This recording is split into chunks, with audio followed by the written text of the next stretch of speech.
Loans എടുക്കുന്നവരോട് എനിക്ക് പറയാനുള്ളത് ഇത്ര മാത്രമാണ്. 50 ലക്ഷം രൂപ, ഫോർ എക്സാമ്പിൾ 50 ലക്ഷം രൂപ നമ്മൾ ലോൺ എടുക്കുവാണെങ്കിൽ ഇതിൻ്റെ 2.5 ഇരട്ടി തൊട്ട് 3 ഇരട്ടി വരെ നമ്മൾ പേ ചെയ്യേണ്ടി വരും.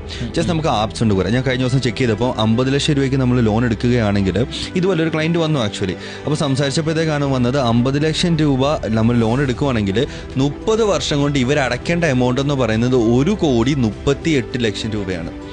ഒന്ന് ആലോചിച്ച് നോക്കിയേ. അതായത് ഇത്രയും നാൾ ഇവർ കഷ്ടപ്പെട്ട് ഉണ്ടാക്കുന്ന ഒരാളുടെ സാലറി ഫുള്ള് അവിടെ തീരുകയാണ്. 1 ലക്ഷം രൂപ ഒരാൾക്ക് സാലറി ഉണ്ടെങ്കിൽ തന്നെ ഇതിനകത്ത് 38,000 രൂപ ഇവർ EMI അടയ്ക്കണം മാസം. എന്നിട്ട് ഇത് ഇത്രയും രൂപ ഇൻട്രസ്റ്റാണ് പോകുന്നത്. ഇവരുടെ അസറ്റായിട്ട് അത് മാറുന്നില്ല. ഇത് വേറെ ഒരു കാര്യമുണ്ട്, 30 വർഷം കഴിയുമ്പോൾ ഈ വീടിൻ്റെ വാല്യൂ ഇടിഞ്ഞ് അത് വാല്യൂ കൂടുകയല്ല ചെയ്തിട്ടുള്ളത്, വാല്യൂ ഇടിയാണ് ചെയ്തത്. അതാണ് ഏറ്റവും വലിയൊരു പ്രശ്നമുള്ളത്. സോ നമ്മൾ ബാങ്കിൽ പോയിട്ട് ലോൺ എടുത്ത്, അതായത് ഫുൾ എമൗണ്ട് ലോൺ എടുത്തിട്ട് ആരും ചെയ്യരുത് തന്നെ ഞാൻ പറയത്തുള്ളൂ.